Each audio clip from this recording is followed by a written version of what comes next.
That's correct.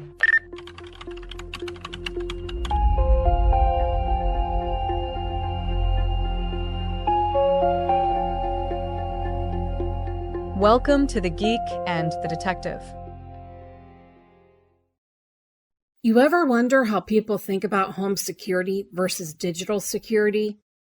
They'll pay for cameras, motion lights, even smart locks, but leave their computers wide open to anyone who walks by. You're saying they forget to lock their digital doors, kid. Exactly, Detective. The lock in this case is a firewall, though most folks don't even know it's there. They buy a laptop, set up Wi-Fi, and assume everything's safe. So what is a firewall exactly? Don't give me the tech manual answer, geek. Pretend I'm a rookie. All right.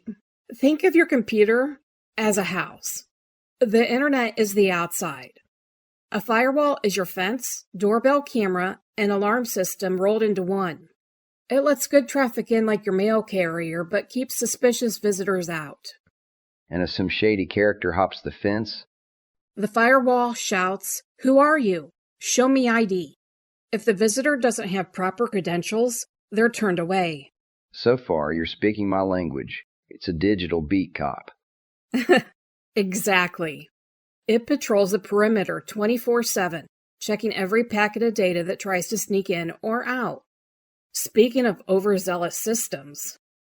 You know, this reminds me of alarm systems where the homeowner sets the sensitivity too high. The cat walks by and the siren blares at 2 in the morning. That's the other side of it. The false alarms. Firewalls can be like that too. Too strict and they block things you actually want. So they can go overboard. Funny you mention that, because our department learned that lesson the hard way. Do tell, Detective. Couple months back, our cybersecurity team rolled out a new firewall update. State-of-the-art system, supposed to catch threats before they even hit our network. Everyone was excited at first. New gear, better protection. And then? Total chaos. Next morning, half our reporting terminals couldn't connect to the records database. Dispatch screens started freezing mid-call. Evidence management software wouldn't upload case files. Even email between stations got blocked. The new firewall was so aggressive it treated our legitimate internal traffic like hostile intrusions. Classic overprotection. What happened next? Picture this. Patrol cars calling in from the field. Dispatch. Can't access suspect records. Records clerks staring at spinning wheels, unable to pull files. Sergeants storming IT demanding answers. One guy made a sign that said, "Firewall holding evidence files hostage." Took our tech team 2 full days of digging through rule sets to figure it out. What was the culprit? Some automated certificate validation rule. The firewall demanded every internal connection have the newest security certificates, but half our legacy systems were still running older ones. Perfect example of even well-funded organizations getting tripped up by firewall complexity. That's the Firewall Paradox right there. Too loose, hackers walk right in. Too tight, and you paralyzed your own operations.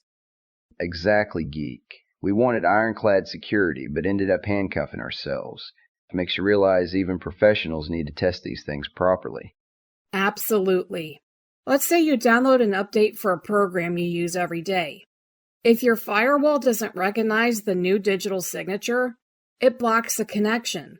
Suddenly, that software won't run or access the internet. And the average user thinks my computer's broken. Exactly. Or worse, they get annoyed and turn the firewall off completely. That's like getting rid of your security system because you're tired of typing the code every morning. Yep. Convenience beats safety almost every time, until something bad happens. You got another story from that department fiasco? Plenty. Later that day, there was another problem. One detective was in the middle of uploading body cam footage from a major arrest. Firewall cut the connection at 95% complete. Had to start over from scratch. And this was sensitive evidence we needed for court. Ouch! Did you ever get to the bottom of why it happened? Turns out the firewall had a new deep packet inspection feature turned on by default. It was literally reading every byte of data flowing between our systems, looking for malware signatures. Legitimate traffic got caught in the net. That's actually pretty sophisticated technology. But yeah, overkill for internal networks. So what was the fix? They created exception rules for verified internal IP ranges, turned down the inspection level for trusted traffic, and most importantly, started testing major updates in a sandbox environment first. No more department-wide surprises. Smart move. Sandbox meaning a controlled test network? Exactly, like running tactical drills before deploying new procedures. Perfect analogy. Now, imagine that same problem at a consumer level. A family whose teenage son wants to stream a new game. Connection's slow. He finds some performance booster online, downloads it, firewall warns him. He clicks allow. And suddenly the bad guy's inside. Right. Program opens random ports on their router. Parents have no clue until the bank statement shows strange charges or friends get weird emails from their accounts. All because they ignored one warning. Same thing happened to us, just on a bigger scale. Exactly the same mentality, Detective. The tech worked fine. The user ignored the warnings. So is the problem the person or the system? Bit of both, kid. You mentioned ports before. Walk me through those again. Think of ports as doors and windows to your digital house. Some need to stay open. That's how websites and apps communicate. Others should stay locked. Hackers systematically knock on every port, testing which ones respond. So, Geek, the firewall's the bouncer answering those knocks. Exactly. This door stays closed unless I know you. But let me play devil's advocate like you did earlier. Sometimes you need exceptions, right? Like when we needed emergency access during that firewall crisis? Exactly. There are allow rules. You tell the firewall. Always permit this specific app or this connection. Problem is, people set those up and then they never revisit them. Like giving someone a permanent access badge, then forgetting they left the department. Perfect. Someone installs a program years ago, gives it full network access, never removes it. That's leaving the keys under the mat long after the guest left. Digital spring cleaning sounds essential now. Every few months, review your allowed programs list. I bet your department does quarterly access audits now post-firewall fiasco. Yep. Speaking of businesses getting tripped up, what about small companies? Happens constantly. Online store owner installs a robust firewall. Suddenly, customers can't complete purchases. Credit card processors can't connect because port 443 gets blocked. They call tech support, hours of rebooting. Then someone says the magic words. Try disabling your firewall. Works instantly. They breathe relief, completely unaware they just demolished their defenses. One wrong setting turns protection into the problem. Better firewalls have more complicated rules, but average users want simplicity. Like Neighborhood Watch. Thorough checks good, harassing the mailman every day bad. While most modern firewalls solve this with profiles, home, work, public Wi-Fi, coffee shop connection, maximum protection, home network, slightly more primitive. Threat level based rules. Makes sense. But what about people who disable everything at home, thinking that they're safe? Nice neighborhoods don't need locks mentality. Every neighborhood looks safe until it isn't. Isn't that the same online? Hackers scan millions of IPs looking for opportunity, not specific targets. Exactly. Your router firewall protects the whole house network. Device firewalls protect individuals, layers upon layers. Multiple barriers force attackers to work harder. Smart. That's the golden rule. Keep it on, but tune it. When something breaks, check logs first. Never just disable. Like investigating a tripped alarm instead of cutting the wire. Perfect. Now here's where it gets interesting. Your department firewall crisis made me think about insider threats too. Good point, kid. Firewalls protect the perimeter, but what about someone already inside? Exactly. Rogue employee, compromised device, malware that sneaked through earlier. That's internal security territory. Monitoring tools, endpoint protection, user behavior analytics. So perimeter defense plus internal affairs. Complete picture. Teamwork. Firewall, antivirus, updates, training. No silver bullet. Layers again. Never rely on one deadbolt for the whole house. Gamers and streamers hate firewalls slowing their ping. Did they actually make a difference, Amy? Minimal with modern hardware. They inspect every packet, sure, but it's milliseconds. Disabling for speed is like removing your seatbelt because it wrinkles your shirt. Ha! People say that about actual seat belts, too. And regret it after the crash. Has your department ever seen business data losses from firewall mistakes? Not directly, but we investigate them.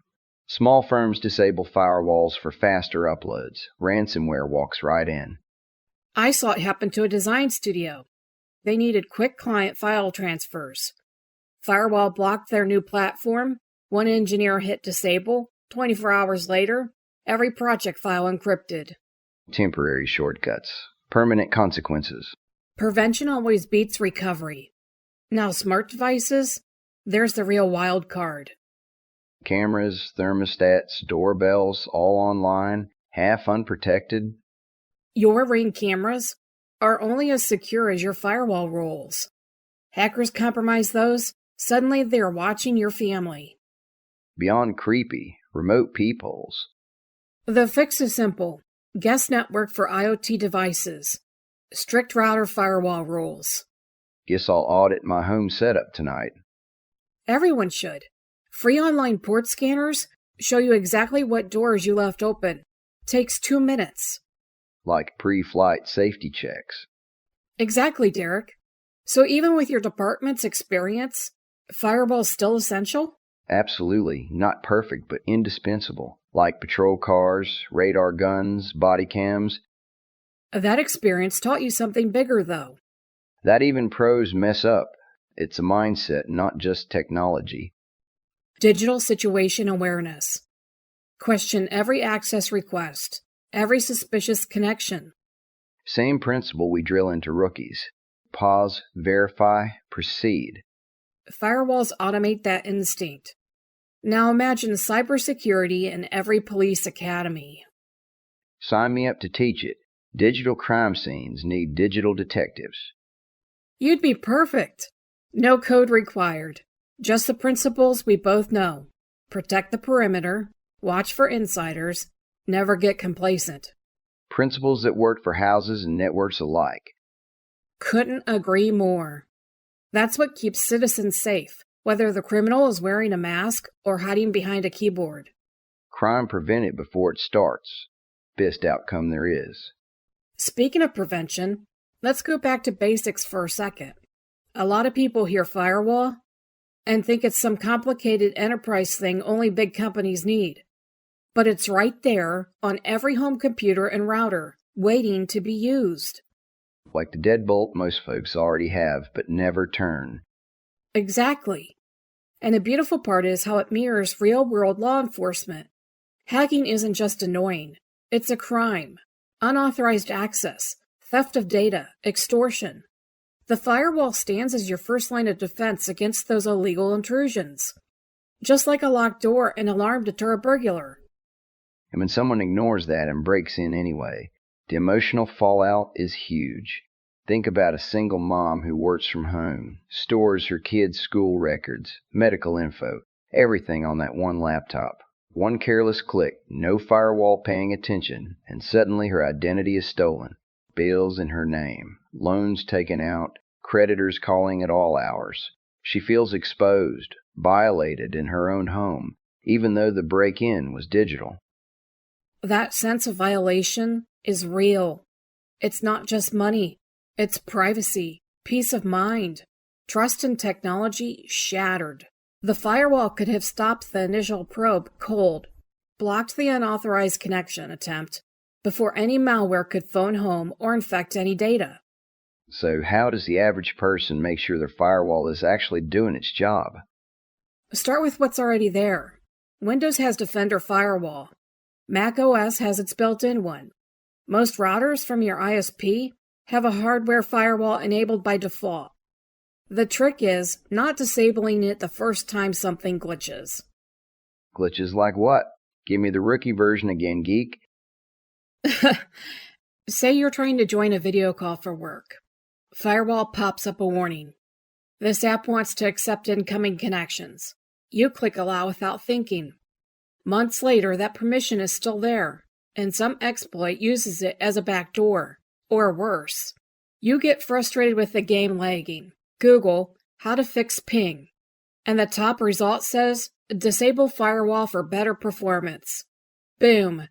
Digital front door wide open.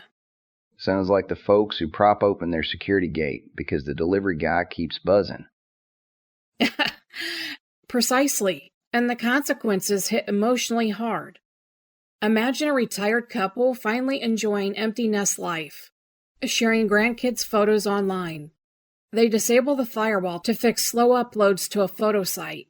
Weeks later, ransomware locks their family photo albums. They paid up out of desperation, but files stay encrypted. That feeling of helplessness, like someone ransacked their living room and stole irreplaceable memories, it's devastating. Heartbreaking.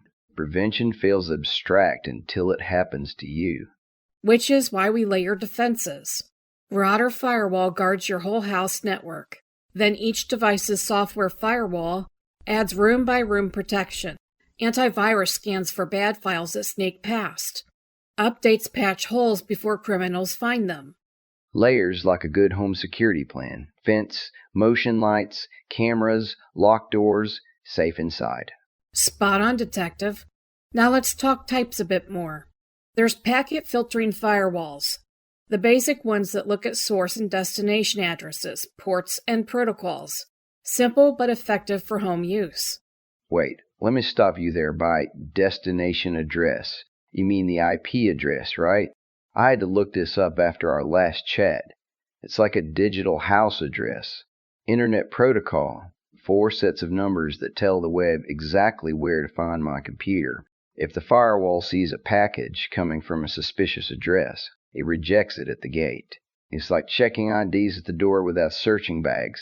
Am I hitting a mark, geek? Right. Then stateful firewalls remember the conversation state. They know if you're expecting a reply from a website you just visited, so they let it back in. If some random server tries to start a new conversation uninvited, blocked. Smarter cop on the beat. Next level is next-generation firewalls. Deep packet inspection, application awareness. Even some AI to spot weird patterns. Businesses use them a lot, but consumer versions exist in higher-end routers. Do regular people need all that? Not really. Stick to built-ins. Enable them. Keep router firmware updated. Use strong Wi-Fi passwords. That's 90% for most households. The emotional win is sleeping better knowing random knocks on digital doors get ignored. But people still turn them off? Why? Convenience or misinformation. Myth number 1. Firewalls slow down my internet. Reality? Modern ones add milliseconds less than you notice. Myth number 2. My antivirus is enough. Antiviruses catch known bad files. Firewalls control who talks to your machine in the first place. They team up. Like having both patrol officers and detectives. Yes. Myth 3. I'm behind my router, so I'm safe. NAT on routers hides your devices somewhat. But without firewall rules, incoming probes still find open ports if you forward them or malware opens them. So that nice neighborhood feeling again. Exactly. Hackers don't target you personally most times. They scan huge ranges looking for easy marks. Open port 3389, remote desktop with a weak password? You're on a list. Creepy how automated it is. Very. Now, public Wi-Fi deserves its own warning. Airport, cafe, hotel, everyone on the same network. Without a strict firewall, and ideally a VPN, someone can sniff unencrypted traffic or try man-in-the-middle attacks. Wait, a VPN is like a digital smokescreen, right? You're telling me that while I'm sitting in that diner, I can flip a switch and make my connection invisible to the guy at the next table? Yep, it creates a private tunnel through the public crowd. It's the ultimate cloak for your data when you're away from your fence. Like sitting in a crowded diner where the guy next to you is reading your mail over your shoulder. Exactly, Derek. Smart home stuff amps it up. Doorbell camera, thermostat, light bulbs, all potential weak links if not firewalled properly. Someone watching through your camera while you're asleep? Nightmare fuel. Yep. Best fix, put IoT, Internet of Things, on a separate guest network. Router firewall blocks them from talking to your computers. Emotional relief knowing even if one gadget gets compromised, it can't pivot to your family photos or tax files. Smart zoning, like keeping the garage separate from living areas. Precisely. Now practical tip time. How does someone check their setup without being a tech wizard? Free tools like Shields Up or online port scanners. Visit a trustworthy site, run the test. It knocks on your ports from the outside. Tells you what's open, takes 5 minutes. Huge peace of mind. Like walking a property line, checking for unlocked gates. Yes. If something's open you don't recognize, close it. Review allowed apps in your firewall settings every few months. Remove old ones. Digital house cleaning. Exactly, Detective. And never disable the firewall to fix something without understanding why. Troubleshoot first. Check logs. Google the error with firewall added. Logs? Those cryptic lines? They tell the story. Connection attempt from Russia on port 445 blocked. That's a potential ransomware probe stopped cold. Seeing that makes you feel protected instead of paranoid. Proof the beat cop is on duty. Right, Derek. One more story to drive it home. Picture a small business owner runs an eBay shop from home. Installs fancy firewall for better security. Misconfigures it, blocks outgoing payments to suppliers. Thinks the firewall's broken, disables it. Within days, ransomware encrypts inventory files. Can't process orders, customers furious, income gone. The stress of letting people down who trusted her, the guilt, the scramble to recover, avoidable with proper tuning. Shortcuts cost more than they save. Always. Firewalls aren't perfect. No tool is. But they're essential.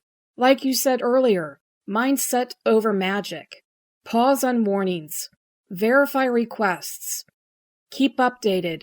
Layer defenses. And treat digital space with the same respect for law and boundaries as physical space. Couldn't have said it better. Hacking is crime.